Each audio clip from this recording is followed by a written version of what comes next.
안녕하세요. 안녕하세요. 네, 안녕하세요. 반갑습니다. 오늘 이렇게 추운 날, 또 이 저녁에 우리가 이 보신각 앞에서 이렇게 모였습니다. 입법정의 수호를 위해서 이 자리에 모였는데요.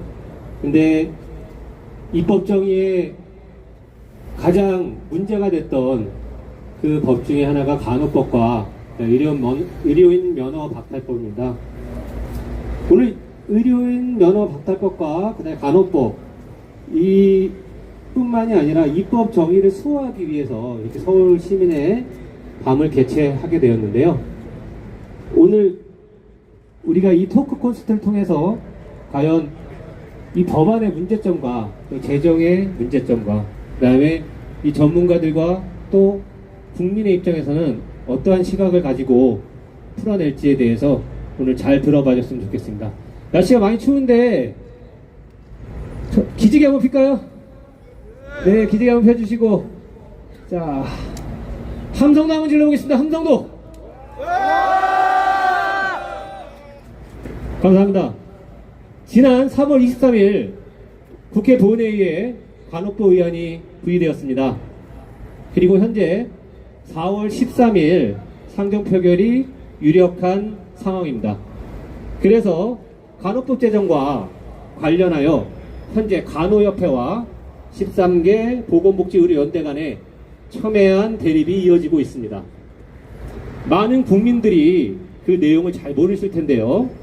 대표적인 입법 정의를 무시한 입법이 바로 간호법과 의료인 면허 박탈법입니다. 지금부터 우리는 위 법안들이 무엇이 문제이고 어떠한 히스토리를 갖고 있는지 그 숨은 의도를 파악해 보도록 하겠습니다. 먼저 오늘 우리들에게 다양한 말씀을 해주실 세 분의 게스트 패널을 모셨습니다. 먼저 제 바로 옆에 계신 분 소개시켜 드리겠습니다. 이미 방송에서 익숙한 얼굴이시기도 하죠. 간호법 1타 강사 단국대학교 기생충 학교실 서민 교수님이십니다.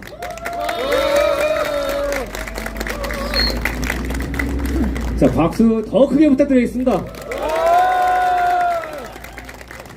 자, 우리가 여기 앉아있으면 춥거든요. 따뜻하게 해주시기 바랍니다. 자, 그리고 현재 서울시 의사의 법제이사이며 비대위 비대위원이기도 한 한진 변호사입니다.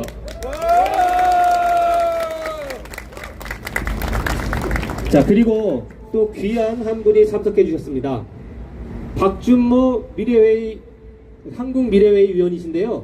국민의 한 사람으로서 현 사태를 바라보고 많은 말씀을 주시고자 이 자리에 나오셨습니다.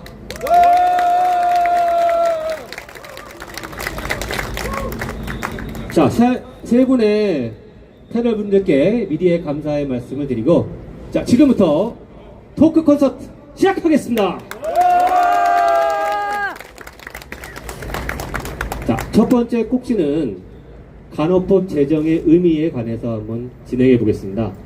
여기 계신 시민 여러분들도 사실 간호법이 어떠한 법인지 잘 모르실 거라고 생각합니다. 자, 일반적으로 보면 간호법이라고 하면 간호사의 업무, 처우에 대한 개선 이런 내용을 생각하실 텐데요. 사실 그동안 그러면 그런 간호사의 업무에 대한 규정이나 처우에 대한 내용이 없었냐? 사실 그렇지 않습니다. 그동안 의료법 안에서 보건의료인으로서 그 지위를 가지고 있었고 또 그러한 내용들이 이미 진행되고 있었고 지켜지고 있었습니다.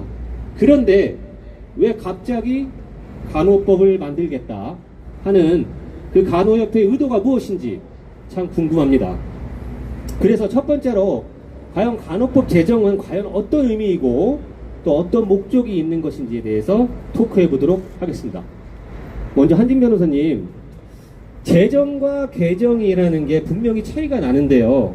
이 간호법 제정은 새롭게 법을 만드는 것인데 제정과 개정의 법률법 차이가 무엇이고 또 의료법에서 따로 나와서 제정을 할 경우에 어떤 점이 좋고 어떤 점이 문제가 있고 이런 것들을 좀 설명 부탁드리겠습니다. 예, 제가 좀 말씀드리겠습니다. 사전적인 의미에서의 제정은 다들 어느 정도는 상식적으로 아실 겁니다. 없는 영역에서 법을 만들어내는 것이고요. 개정은 있는 법을 수정하는 것입니다. 그리고 개정 범위에 따라서 뭐 일부 개정이 있고 전부 개정이 있습니다. 이제 의료법의 경우에도 제정을 한 때가 있지 않겠습니까? 그 연역을 따라 올라가 보면 1951년에 전후의 어떤 의료 시스템 마련을 위해서 국민의료법이 제정이 됐고요. 지금까지 한 100여 차례 수정을 거쳐서 현재 의료법이 됐습니다. 간호법 같은 경우는 이제 처음 이번에 입법 절차를 만약에 거치게 되면 처음 제정이 되는 것이고요. 근데 이제 이 부분도 다시 상식적으로 어느 정도 아시겠지만 어느 법이 제정이 되게 되면 우리 의료법도 마찬가지지만 당연히 빈 공간이 많이 생깁니다. 그래서 우리 의료법도 100여 차례 걸쳐서 개정을 거쳐서 지금에 이른 것이고요. 실제로도 처음에 우리 의료법도 66조 정도 됐었는데 지금은 거의 100여 조에 가깝습니다. 간호법도 마찬가지로 계속 이제 확장해 나가는 그런 부분을 염두에 두고 입법화를 한 게 아닌가 하는 생각이 듭니다. 그리고 좀 더 저희가 나가서 좀 말씀드리고 싶은 부분이 있는데요. 이제 그 문제는 우리 의료법의 최초 제정과 간호법의 제정은 그 배경 자체가 좀 다르다는 것입니다. 법률가 입장에서 볼 때 그렇습니다. 근데 의료법은 없었습니다. 그때 그런 게. 그러니까 새로운 영역에서의 법이 필요했고 합당한 법들이 만들어지고 그 법이 근데 최소한의 내용만 있으니까 계속해서 이제 개정이 되면서 필요한 내용이 규정돼서 오늘날이 이런 것이고요. 그때 의료법에는 당연히 간호사에 대한 조항도 있었습니다. 간호원이라고 해서요.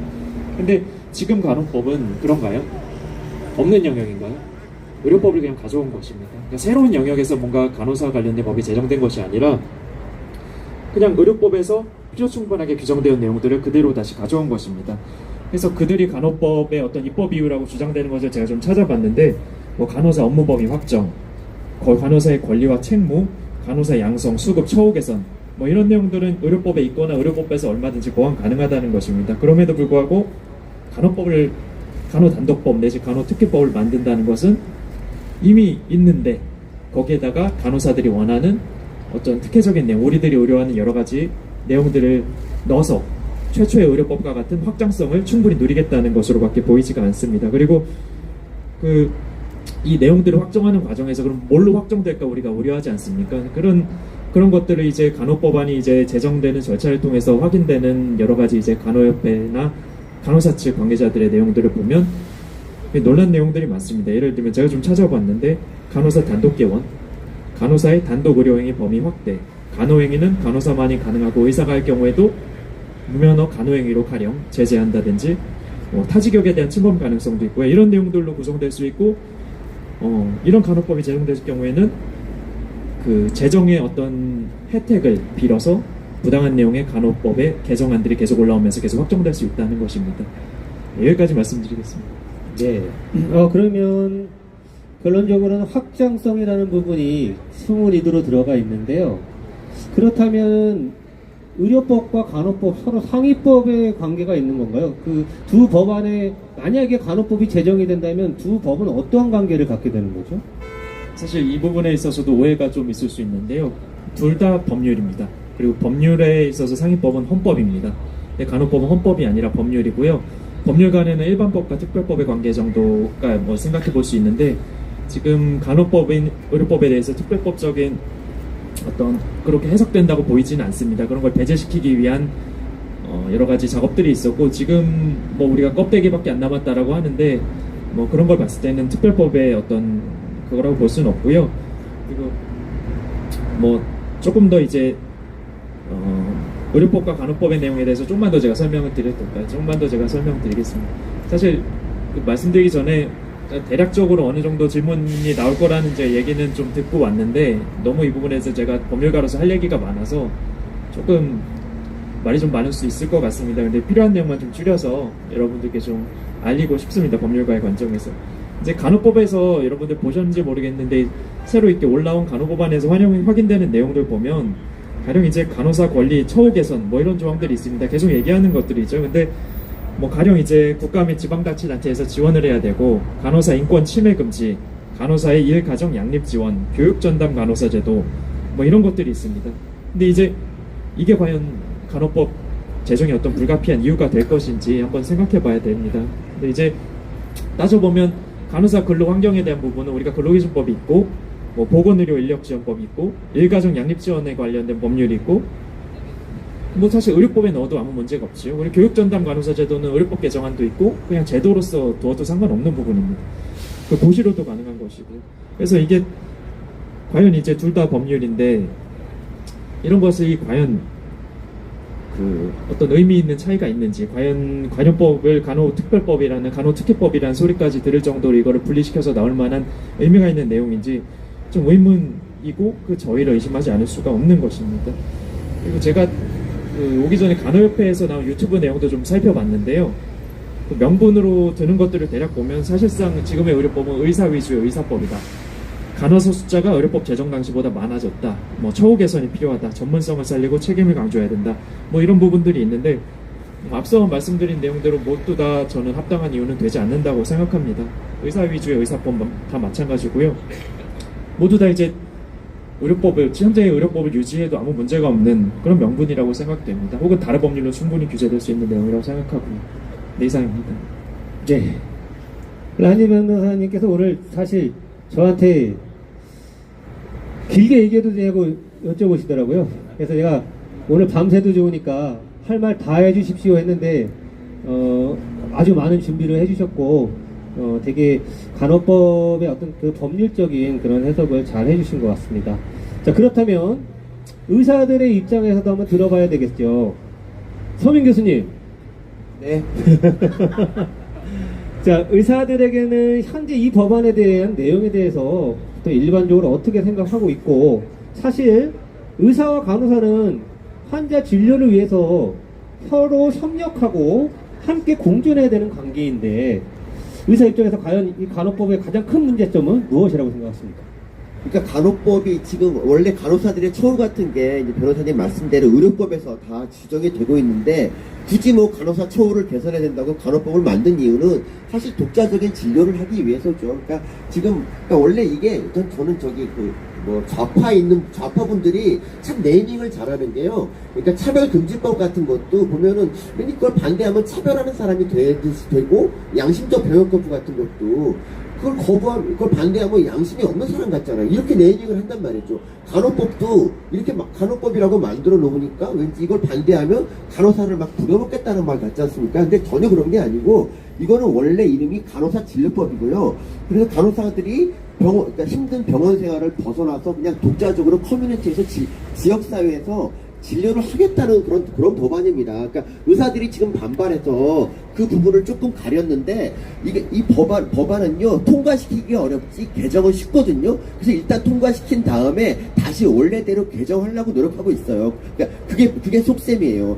원래 의사들이 파업한다 그러면 그냥 의사들의 뭐 이기주의다라고 얘기하고 다른 보건의료 단체가 협조를 하지 않거든요. 그런데 이 간호법에는 13개 보건의료 단체가 모두 한 마음으로 뭉친 이유가, 이게 간호사들이 만들는 간호법이 워낙 말도 안 되기 때문입니다. 그래서 저는 진짜 웃긴 게 뭐냐면, 민주당 분들은 이 뭐 검수완박 같은 거를 통해서 수사 잘하는 검찰을 배제하고 경찰이 수사를 하도록 하잖아요. 마찬가지로 우리나라가 세계적으로 진료를 잘하는 나라인데, 의사들이. 근데 그 의사들 말고 간호사들한테 진료를 받게 하는 거죠. 근데 진짜 웃긴 거는 자기들은 절대 간호사들한테 진료를 안 받을 거란 말이죠. 그러면서 지금 그냥 좀 지역에 있는 좀 약간 돈 없는 사람들, 힘 없는 사람들은 그냥 간호사 진료 받고 그 결과가 어떻게 되든 그냥 알아서 해라. 뭐 거의 이런 거잖아요. 그러니까 도저히 이거는 말도 안 되는 법안이고, 우리 국민들이 이 실체를 좀 알아서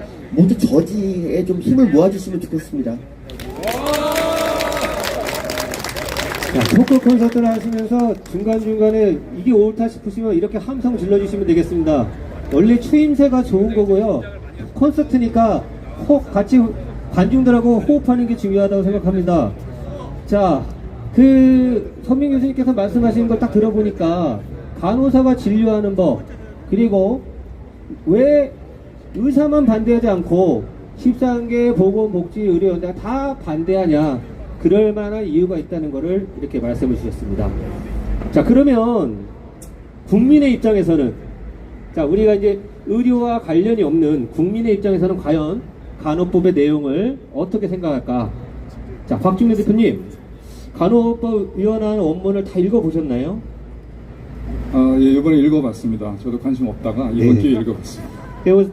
서울대법대에 나오셔서 아마 법률적인 이유로도 해박하실 거라고 생각이 드는데요. 이 법률적인 내용뿐만이 아니라 일반 국민이 보는 관점에서 어떤 느낌이셨습니까? 처음에 볼 때는 그렇게 뭐 심각하게 생각 안 했는데 보면 볼수록 좀 많이 이상했습니다. 많이 이상했고, 사실 저는 이제 한국미래회의라는 시민단체의 이제 위원으로 있는데, 저희는 이제 한국 정치를 바로잡기 위해서 정치 개혁을 위한 이제 정치 결사를 꿈꾸고 있습니다. 근데 분들 고생이 많으십니다. 진짜 마음이 짠하고요. 나라가 정상이면 이렇게 여기 계실 필요가 없는 분들인데, 오히려 나라가 비정상이라서 여러분들 만날 수 있게 돼서 저는 영광입니다.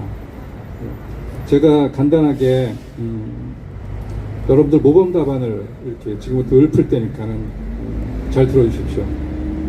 지금 이 간호법은 법 내용도 문제지만 법 내용에 들어가기 이전에 이 법을 발의하고 입법을 하고 이것을 통과시키는 거 절차도 물론 문제죠. 근데 기본적인 시각의 문제가 두 가지가 있습니다. 첫째는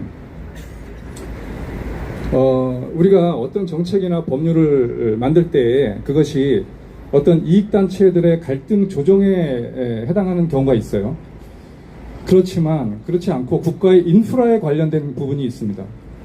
어떤 양 집단의 이익이나 갈등을 조정하고 중재하는 그런 이슈에 있어서는 입법을 맡은 국회나 또 의사 결정자들이 양 집단을 불러서 같이 중재를 하고 토론을 하고 이런 게 중요하겠지만, 그렇지 않고 국가의 인프라에 관련된 문제를 결정할 때에는 양 집단의 갈등 조정이 문제가 아닙니다. 이거는 국민의 입장에서 일단 정답을 내야 되는 거예요. 모두가 모여서. 이게 어떻게 의사들하고 간호사 또 모든 의료 단체들 간에 이 갈등의 조정의 문제입니까? 이게 국가의 인프라에 관한 문제인데, 그러니까 이거를 국민의힘이든 더불어민주당이든 전부 다 접근을 잘못하고 있는 거예요. 지금 이게 그 시각 자체가 잘못됐다는 말씀을 드리고, 그러니까 이거는 흥정의 대상이 아니라는 얘기입니다. 이게 흥정이나 거래의 대상이 되는 이슈가 있고 그렇지 않은 게 있어요. 이거는 흥정의 대상이 아니에요, 입법에서. 그 다음에 두 번째 시각의 문제인데, 지금 이 간호법이 발의되고 통과되는 이유는, 이 간호법의 근본적인 문제는 간호사와 의사, 간호사와 병원 간의 문제를 노사관계로 보고 있다는 거예요. 기본적인 시각이. 그러니까 이건 뭐냐면은 언제부턴가 우리나라에서 이념적으로 편향된 집단이 이 나라를 좌지우지하면서 모든 이 복잡다단한 사회 문제를 노동자와 사용자, 자본가와 노동자 문제로 아주 단순화시켜서 대립구도를 만들고 있다는 뜻이에요. 거기에서 발생한 문제입니다, 이게. 그러니까 이건 간호사분들은 잘 들으셔야 되는데, 간호사분들은 국민들한테 사랑과 존경을 받던 존재에서 간호법이 통과되면 그냥 단순 노동자가 되는 겁니다. 오마이뉴스가 여러분들 편이 아니에요. 오마이뉴스에서는 교대 근로자들의 피땀 눈물 이렇게 자극적인 헤드카피를 쓰는데, 여러분들 교대 근로자예요. 간호사가 아니라. 그렇게 되면 백의 천사가 아니라 그냥 교대 근로자인 겁니다. 그러니까 지금 모든 사회의 복잡다단한 문제들을 사용자와 노동자, 사용자와 근로자로 단순화시켜서 이분법적 구도로 몰고 가는 거예요. 이 시각 자체가 문제라는 겁니다. 지금 여러분들 아시죠? 복잡하게 얽혀있는 전문가 영역, 전문가 집단의 협업 시스템을 이렇게 단순화시켰을 때 어떤 문제가 발생하는지를 교육 문제에서 보지 않습니까? 교사들이 선생님이나 스승님에서 지금 근로자가 됐잖아요. 노동자. 스스로 자처한 거죠. 간호사분들도 이거를 직시하셔야 될 겁니다. 그 다음에 이게 근본적으로 제가 말씀드리고 싶은 시각의 문제고요. 그 다음에 간호법 내용의 문제 아주 간단하게 말씀을 드릴게요. 간호사법 4조의 2에 있는 간호간병 서비스 통합 서비스랑 똑같습니다. 그리고 그건 2015년도에 개정된 거예요. 그러니까 똑같은 걸 복사 붙여넣기 한 거예요. 그 다음에 간호사의 업무 영역 역시 간호사 업무 영역 지금 간호법 10조, 지금 현행 의료법 2조 5항에 똑같이 복사 붙여넣기 돼 있어요. 그러면은 똑같은 업무 영역에 똑같은 간호간병 통합 서비스인데 왜 이게 왜 돌봄법입니까, 이게? 그 다음에 간호사 처우 개선에 관한 법이라고 그러는데, 아까 변호사님 말씀하셨듯이 근로기준법도 있고 간호사 노조가 있어요. 문제가 없습니다. 그러니까 이거는 국민돌봄법이 아니에요. 그 다음에 또 하나가, 그러면서 지금 간호사 단체에 대해서 국가나 지방자치단체가 예산을 지원할 수 있는 근거를 만들었어요. 목표는 그거죠. 그리고 또 하나 이 법의 문제가 법의 본문에는 거의 알짜 내용들이 없습니다. 법의 본문에는 사실 법의 본문은 논란을 피해가기 위해서 일부러 크리티컬한 문제들은 뺐어요. 그런데 문제는 부칙이에요. 저는 이렇게 부칙이 정교하게 교묘하게 규정되어 있는 법은 처음 봅니다. 부칙에서 사실상 의료법을 개정하게 돼 있고 형식적으로 볼 때는 특별법 지위는 아니지만 사실상 특별법의 지위를 가져요. 의료체계에서. 그래서 제가 이 문제를 말씀드리고 싶습니다. 이게 앞으로 더 자세히 얘기가 나올 거라고 생각합니다. 이만 마치겠습니다. 예, 선생님 뭐. 그리고 저희가 이제 뭐 더불어민주당이 이걸 이제 주도적으로 하고 있기 때문에 지금 이제 더불어민주당 얘기를 하고 있는 거고요. 만약에 이제 대통령이 이거 거부권 행사 안 하고 통과시킨다 그러면은 뭐 정부에 대해서도 싸워야 된다 생각합니다. 의사들이. 국민의 입장에서 전문적으로 말씀해 주셨습니다. 아주 내용이 좋았고요. 두 번째 꼭지에 대해서 넘어가도록 하겠습니다. 자, 두 번째는 법안 제정에 대한 문제점인데, 사실 이게 거대 야당의 어떤 입법에 대한 독재, 이런 부분에 대한 내용들이 너무나 지금 많고, 실제적으로 국민들도 그런 원성이 많은 걸로 알고 있습니다. 사실 뭐 양곡관리법도 그렇고, 지금 간호법과 이런 면허의 의료 박탈법 이런 것, 의료인 면허 박탈법 이런 것들이 지금 어떻게 보면 본회의에서 구일해서 우리가 법사위에서 확실하게 통해서 어떤 여야당의 협의를 거치지 않고 이렇게 패스트트랙으로 본회의 직회부되었다는 거, 이게 어떻게 문제점이 많다고 생각을 하는데요. 법률적으로 어떤 집행부 절차 자체가 있긴 하지만 사실 정치적으로 볼 때 아니면 국민 건강과 직결되는 문제를 이런 식으로 진행하는 것이 과연 맞는 것일까요? 이런 방식의 입법이 과연 국민들에게 동의를 받을 수 있을까요? 아마 그렇지 못할 것 같은데 그 부분에 대해서도 한번 박준모 의원님 한마디 부탁드리겠습니다. 예.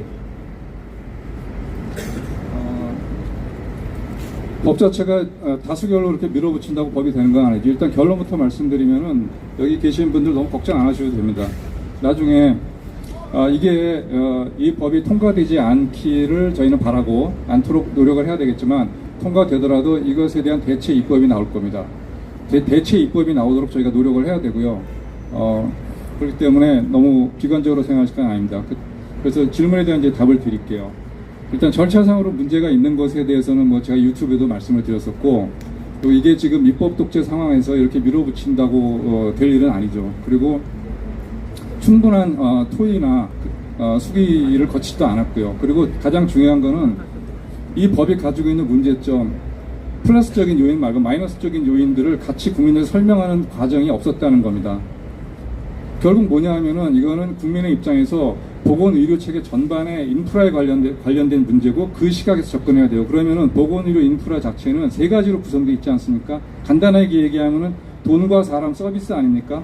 그렇죠? 그러면은 결국 돈이라는 건 세금 문제고요. 그러면은 간호사들 처우 개선하는데, 처우 개선은 그럼 그냥 되는 게 아니죠. 재원이 필요한 거죠. 그럼 재원이 플러스 되는, 재원이 더 필요한 것에 대해서는 어떻게 재원을 충당할 것이며 어디서 나가는지에 대한 설명이 있어야 되지 않습니까? 그런 부분들은 없죠. 그런 부분들이. 그리고 서비스의 문제도 그렇죠. 이게 의료법 안에서 통합된 의료 체계 안에서 있었는데 이 서비스가 밖으로 나간다, 어떤 다른 서비스가. 그러면은 국민들 돌보는 게 그렇게 중요하면 그럼 간호사 말고 요양보호사를 하시면 되잖아요. 그렇죠? 그리고 요양보호사들을 더 많이 충원하면 되는 거고, 그리고 의료 전문 간호사들을 따로 두면 되는 거죠. 그런데 왜 자기들은 또 간호조무사들을 밑에 두고 또 그렇게 하려는지, 그건 말이 안 되는 겁니다. 모순이죠. 그렇죠? 그리고 또 의료인들 문제, 지금 여기서 아까 제가 말씀을 빠뜨렸는데, 의료법 2조에서 보면 의료인들 규정이 되어 있는데, 거기에 간호사를 간호사법의 간호법상의 간호사로 대체한다, 이렇게 되어 있습니다. 그리고 부칙에서, 간호법 부칙에서, 부칙 구조에서 간호법을 개정한다라고 되어 있어요. 의료법을 개정한 효과를 가진다, 이렇게 되어 있어요. 그 얘기는 실질적으로 의료법 체계에서 이탈한다는 얘기예요. 의료인의 지위를 갖지 않는다는 게. 그 의료법 2조 조항하고 간호법 부칙 구조를 통해서 의료법상에서의 모든 제약을 회피할 수 있는 근거 규정을 만든 겁니다. 이상입니다. 네. 간호법의 입법되는 과정이 사실 국민들의 마음을 얻지 못하면 뭐 죽은 법과 관계없다고 생각하고 실제적으로 간호사만을 위한 그런 법이 되는 건 아닌가 싶습니다. 사실 변호사 입장에서는 이런 어떤 입법 절차에 대한 문제점에 대해서 어떻게 생각하십니까? 일단 뭐 다들 아시다시피 패스트 트랙을 태웠습니다. 이 부분에 대해서 잘 모르시는 분들이 많은데 뭐 간단히 설명드리면 뭐 정치적인 부분은 워낙 두 패널께서 박식하고 탁월하셔서 저는 법률적인 부분만 좀 설명을 드리려고 합니다. 그래서 그 국회법에 따라서 패스트 트랙을 태워서 그 회부된 그 법제사법위원회가 회부된 법률안에 대해서 이유 없이 60일 이내 심사를 마치지 아니할 때에는 패스트 트랙을 태울 수 있는 근거가 이제 국회법에 있습니다. 근데 이제 이것과 관련해서 분쟁이 끊이지가 않습니다. 이 간호법 외에도 그 분쟁이 끊이지 않는 이유는 소수 의견이 무시됐다, 협치가 되지 않았다라는 부분입니다. 그럼 간호법으로 돌아가 보죠. 협치가 되었을까요? 지금 보건의료연대 13개 보건의료연대 중에서 간호사와 뜻을 같이 하는 곳이 있습니까? 보건의료 직역에서 간호사 외에 간호사와 동조하는 단체가 있습니까? 그러니까 협치가 실종되는 부분이 여기도 나타난다는 것입니다. 그러니까 이렇게 여러 단체의 이해가 결부되는 법안을 통과시킬 때는요, 관련 단체의 이해를 조정하고 그게 얼마가 걸리든 하는 게 반드시 필수적입니다. 그렇지 않고서는 우리가 우려하는 대로 보건의료 체계 붕괴까지도 이어질 수 있는 것이고요. 특히 이거는 간호조무사를 끌고 들어가지 않습니까? 본인의 동의와 상관없이. 이런 법안에서 협치가 실종되면 어떻게 진행되겠다는 것인지 법률가로서도 상당히 의아합니다. 그리고 그런 절차 없이 당리당략적으로만 패스트트랙 태워서 이거를 국회 본회의로 올렸어요. 그러니까 지금 13개 보건의료 연대와 400만 국민들이 이거에 대해서 반대 의견을 내는 것입니다. 네, 이상입니다. 네, 다음 원래 서민 교수님 차례십니다. 어떻게 생각하십니까? 아니 이게 간호법이 원래 이제 문재인 정권 때도 얼마든지 그 다수소로 통과시킬 수 있었는데 그때는 하지 않고 있다가 선거에서 지고 나서 그때 검수완박과 더불어서 간호법이 같이 통과가 되려고 했었어요. 근데 워낙 검수완박이 이제 여론이 안 좋으니까 그거에 총력하느라고 간호법을 통과를 못 시켰지, 원래 두 개를 같이 다 하려고 그랬어요. 문재인 대통령이 거부권에서 못하니까 그냥 그렇게 하려고 그랬는데 그게 안 됐거든요. 그래서 정말 다행이고요. 지금 제가 알기에는 윤 대통령에도 거부권을 행사할 것 같은데, 어쨌든 이 법이 문제가 뭐냐면요, 지금 이제 병원에 있는 간호사들 많이 힘들잖아요. 여기에 공감하기 때문에 사람들이 간호법 있어야 돼 이렇게 말하는데, 실제 간호법은요, 간호사들이 병원에서 탈출해서 다른 좋고 편한 직업을 가질 수 있도록 도와주는 법이고요. 지금도 이미 간호사들이 다른 진출할 수 있는 것이 되게 많아요. 뭐 국민보호공단부터 시작해가지고 그리고 뭐 보건교사도 있고, 그리고 뭐 유치원도 만들 수 있어요. 그러니까 50개 정도 소방서에도 갈 수 있고. 그러니까 병원에 있는 이 간호법이 통과되면 병원에 있는 간호사가 훨씬 더 한심해지는 거죠. 나는 여기서 왜 있나? 남들 다 편하게 돈 잘 버는데, 이렇게 생각할 수 있는 법이고요. 그리고 간호사들이 어쨌든 이 법의 목표는 아까 말씀드린 대로 지역사회 진료를 할 수 있는 법인데, 그 간호사들이 지금 이렇게 말해요. 우리 초짜 의사보다는 우리 간호사들이 더 낫지 않냐, 이렇게 말을 하고 있고요. 그러니까 자기들이 최소한 그 가벼운 환자 정도로 볼 수 있다고 말을 합니다. 근데 이게 얼마나 위험한 거냐면, 환자가 가볍지 않은 중병인지 이거를 간호사가 판단할 수 없다는 거죠. 그 훈련된 의사가 봐야 되는 건데, 그걸 자기들이 지금 하겠다라고 얘기를 하고 있는 거예요. 그래서 제가 말씀드리는 거는, 간호사들이 정말 진료를 하고 싶으면 방법은 간단합니다. 그냥 의과대학을 다시 가면 돼요. 근데 왜 이렇게 정말 좌파들에게 붙어가지고 자기들 이익을 추구하냐, 이건 정말 나쁜 거고요. 그러니까 이런 건 정말 통과시켜서는 안 됩니다. 뭐든지 이 전에 막아야지. 이거 나중에 통과된 다음에 돌리려면 너무 힘들어요. 그래서 국민 여러분께 좀 설득을 많이 해야 되는데 시간이 너무 없네요. 아쉽습니다. 진료하고 싶으면 의대에 가서 면허 따십시오. 예. 자, 다음 세 번째 꼭지로 가겠습니다. 최근 간호협회가 그동안 간호사 처우 개선 이런 내용을 하다가 갑자기 어느 순간에 부모 돌봄법을 들고 나왔어요.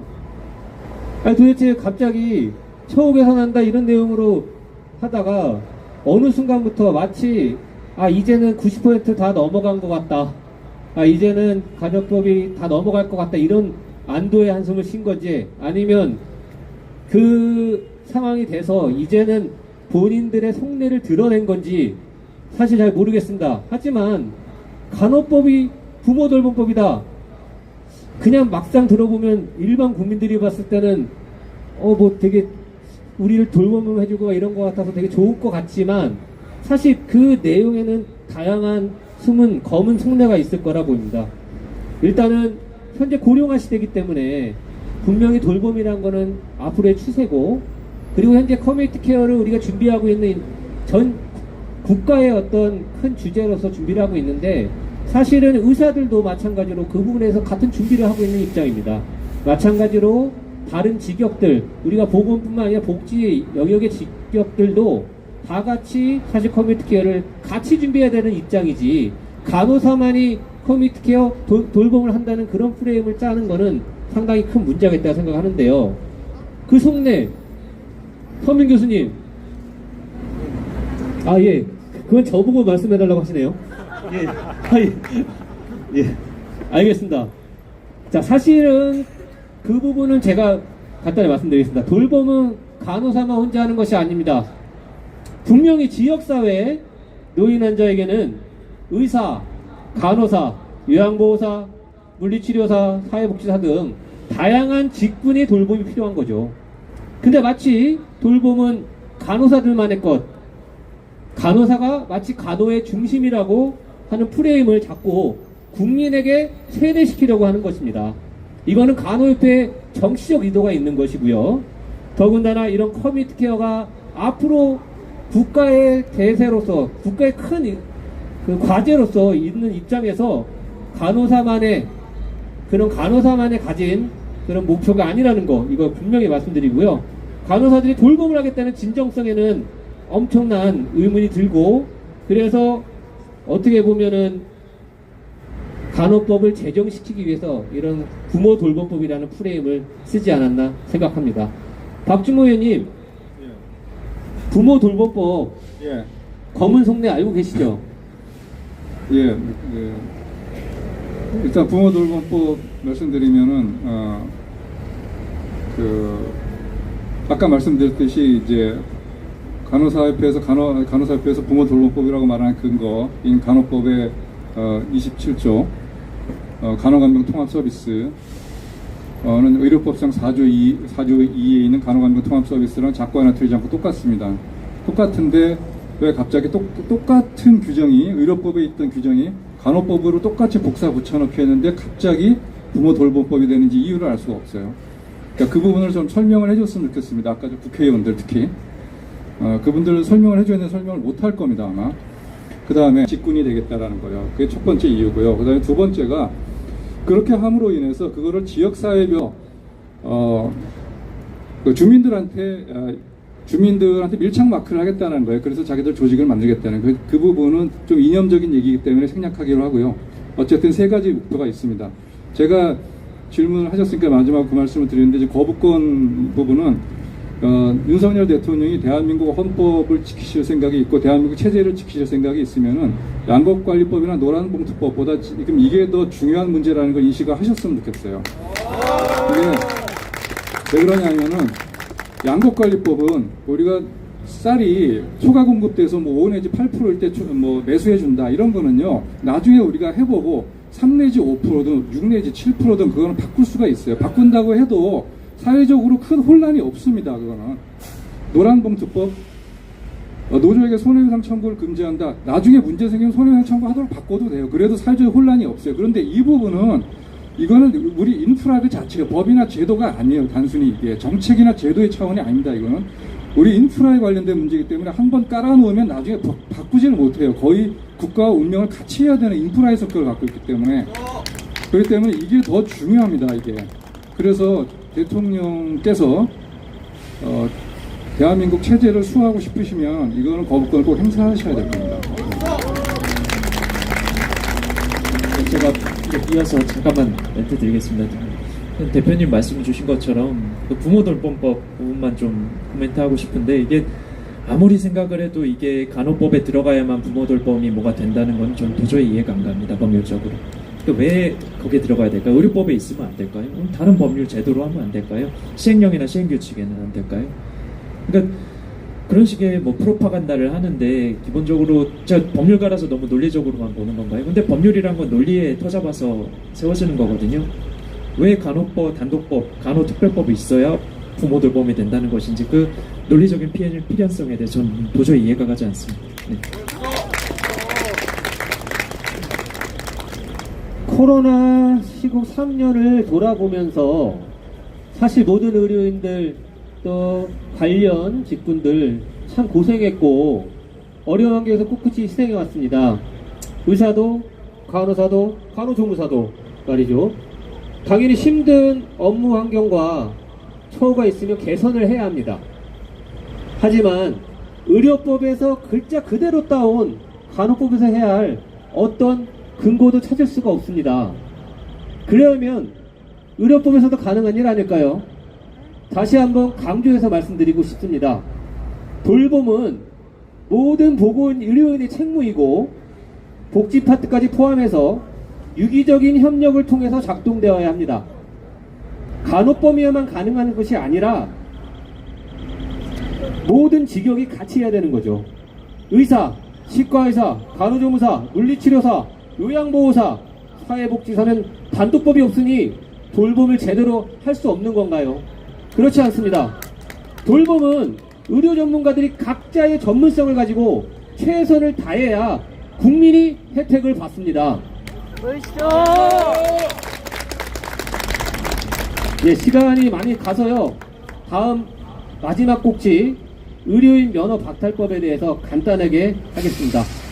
자, 의료인 면허 박탈법은 모든 범죄에 대해서 금고 이상의 형이 형고되는 경우 면허가 취소되는 내용인데요. 자, 금고형이 과연 어느 정도 말하는 거죠? 잘 모르는 국민들도 있을 것 같아서 한진 변호사님께서 뭐 친절하게 그런 부분들 좀 설명을 한번 해주시면 어떨까요?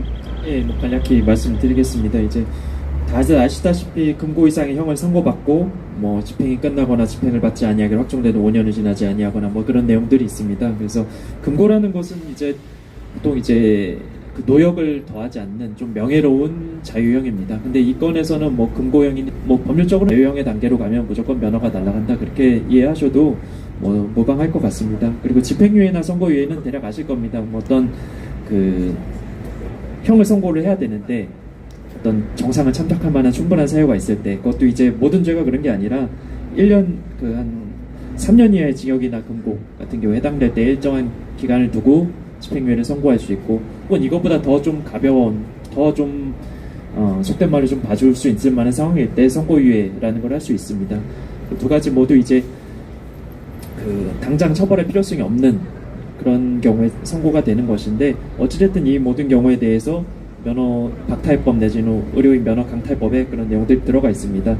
그리고 이제 그 변호사법과 관련해서 계속 이제 얘기가 나오는데요. 제가 변호사니까 말씀드리면 변호사법에 비슷한 내용의 조항이 있고 의료법은 지금 의료법상의 의료법 개정안 면허 강탈법은 그 내용을 거의 뭐 그대로 가져온 것이라고 보시면 되겠습니다. 네. 성민 교수님, 면허 박탈법 좀 예로 설명해 주실 거 없나요?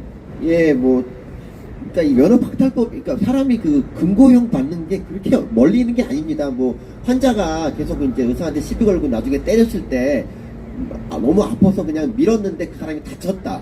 사실 이러면 또 금고 갈 수 있지 않습니까? 그렇죠? 충분히 맞습니다. 감사합니다.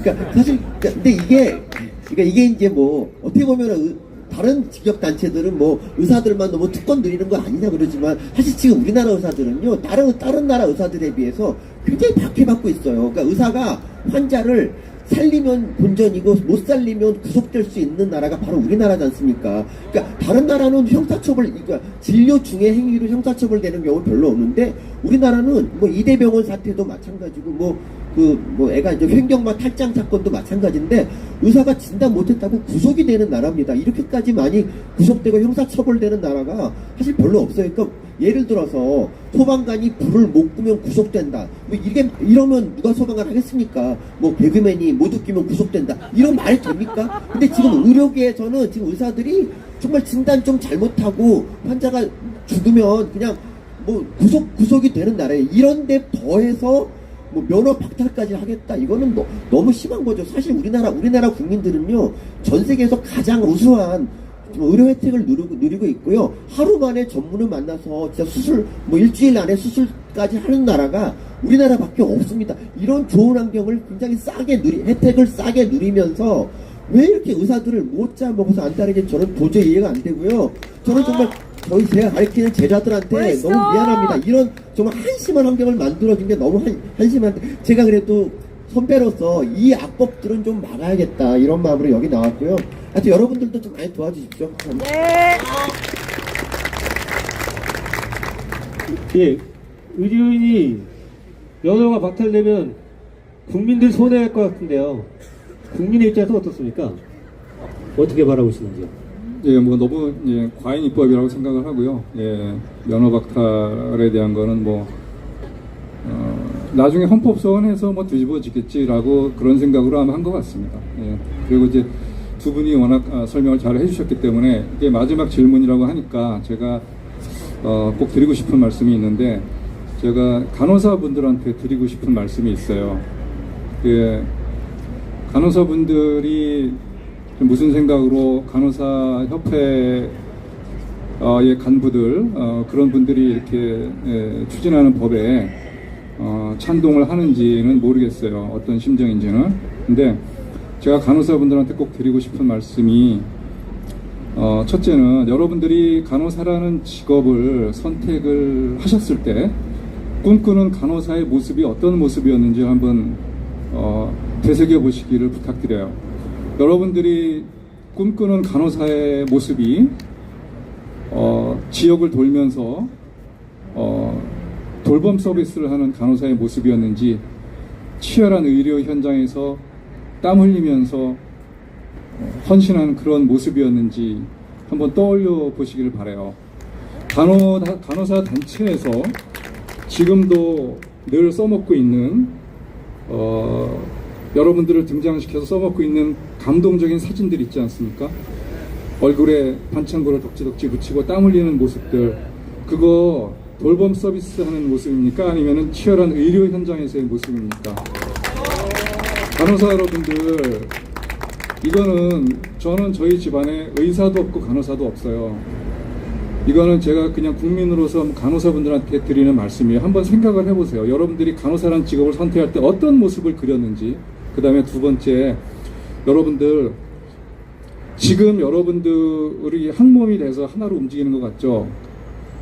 만약에 간호법이 통과돼서 여러분들이 의료인 체계에서 의료인의 대열에서 이탈했을 때, 여러분이 의료인이 아닌 사람들이 되고 그냥 간호사가 됐을 때, 의료인이 아닌 간호사일 때, 여러분들은 간호사 단체의 그 간부들, 완장찬 간호사 고위직들, 그분들이 여러분의 자격증과 여러분의 자리와 여러분의 승진과 여러분의 모든 것을 목줄을 쥐게 될 겁니다. 여러분을 구해주고 여러분을 지켜줄 사람이 없어요.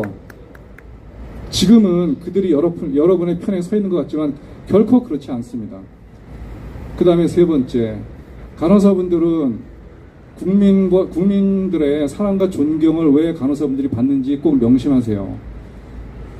왜 국민들이 간호사분들이 처우 개선을 들고 나왔을 때 그거에 공감하고 간호사분들을 안쓰럽게 생각하고 간호사분들을 사랑하고 존중하는지, 그게 여러분들이 지역을 돌면서 돌봄 서비스를 하면서 국가 예산을 타먹기 때문에 사랑과 존중을 보내는 게 아니라 여러분들이 힘든 상황에서도 치열한 의료 현장에서 헌신하기 때문에 보내는 찬사예요. 여러분들이 이 세 가지를 꼭 명심하시기 바랍니다. 이상입니다. 두 분 더 마지막으로 한 말씀씩 하실 것인가요? 제가 먼저 한 말씀만 드리겠습니다. 면허박탈법을 볼 때 저는 연역적인 걸 한번 보시라고 말씀드리고 싶어요. 이게 원래 자격사법들이 변호사도 그렇고요, 다 비슷비슷했습니다. 다 금고 이상 뭘 하면 자격이 날아가고 면허가 취소되고 그랬거든요. 근데 한 2000년도에 의료법이 개정이 되면서 의료 관련된 법으로 제한됐습니다. 2000년도에는 뭐가 있죠? 의약분업이 있었습니다. 그러니까 그때 당시 어떤 딜이 있었는지는 저는 잘 모르겠습니다. 근데 만약에 기브앤테이크가 있었다면 다시 이렇게 원래대로 돌리려면 조제권 다시 줘야 되는 거 아닙니까, 의사한테? 뭐 법률가로서 할 얘기는 아닙니다만 그런 생각도 들고요. 그리고 그런 걸 떠나서 그런 걸 떠나서 이게 과연 옳은지를 생각해봐야 돼요. 변호사랑 계속 비교를 하세요. 제가 변호사니까 그 얘기를 안 할 수가 없는데, 변호사는 물론 이제 법률 전반을 다루기 때문에 뭐 어떤 명분이라도 있겠습니다만은, 여러분들께서 지금 추운 날씨 여기 와서 계시는데 의사가 될 때 어떤 과정을 거쳤나 생각해 보세요. 의사가 되기 위해서, 의사면을 얻기 위해서 어떤 과정을 거치시나요? 공부 열심히 해야 되고, 그 과정을, 그 몇 년 차의 과정을 거쳐야 되고, 일반 대학생들보다 많은 실습하셔야 되고, 그럼 여러 가지 이제 관련된 실습을 통해서 기술을 익혀야 되고, 그걸 통해서 시험 합격하면 되시는 거잖아요. 그 과정에서 높은 준법 의식과 윤리 의식 같은 거를 통과를 해야 되나요? 그런 게 없거든요. 변호사도 마찬가지입니다. 물론 뭐 관련 뭐 법조윤리 시험 같은 게 있기는 해요. 근데 기본적으로 의사가 되기 위한 조건으로서 요구하는 게 아니지 않습니까? 근데 이거를 요구하고 있어요. 이거는 거꾸로 생각해 보면, 의사가 되려면, 의사라는 사람은, 의사라는 직역은 높은 준법 의식과 윤리 의식을 갖춰야 하는 일종의 어떤 헌법에 반한 특권 계급으로 볼 여지도 있습니다. 법률가의 관점에서 보면. 그렇기 때문에 저는 변호사법이나 뭐 다른 자격사법에 맞춰서 의료법을 바꿀 게 아니라 의료법이 지금 맞는 거예요. 의료법에 맞게 변호사법이나 다른 자격사법을 개정을 해야 됩니다. 그 관련된 것만 제한되게. 그래야 헌법에 반하는 이런 결과가 초래되지 않는다라고 저는 생각합니다. 이상입니다. 네, 저는 뭐 제 개인적인 얘기 하나 하겠습니다. 저는 이제 제가 기생충학을 하던 시절에 소개팅을 했는데 여자분이 제 얼굴 보고 집에 그냥 갈라 그러다가 의사라니까 그냥 앉았는데 기생충한다니까 그냥 10분 만에 나갔습니다. 그래서 제가 너무 그게 분해서 꼭 떠서 저분한테 복수하겠다 생각했고 실제로 좀 떴습니다. 근데 저의 영단을 위해서 뜬 거지만 나중에 뜨고 나니까 좋은 게 제 말을 사람들이 좀 귀를 기울여준다는 거예요. 그래서 제가 제가 좀 뜬 거를 여러분들 의료계가 좀 위기에 빠졌을 때 쓸 수 있어 너무 좋고요. 앞으로도 계속 불러주시면 잘 나오겠습니다. 예, 시간이 많이 흘렀는데요. 오늘 이 세 분의 패널분들의 말씀 너무나 소중한 말씀이었습니다. 정말 감사드리고요. 이렇게 추운 날이었지만 오늘 여러분들이 분명히 얻어간 것이 있을 거라고 생각합니다. 오늘 간호법과 의료인 면허 박탈법, 그리고 의법 정의에 대한 수호에 대한 이 내용에 대해서 오늘 잘 들으시고 많이 생각하셔가지고 다음에도 또 주변에 가족들에게, 지인들에게 많이 말씀 주시기 바라겠습니다. 감사합니다.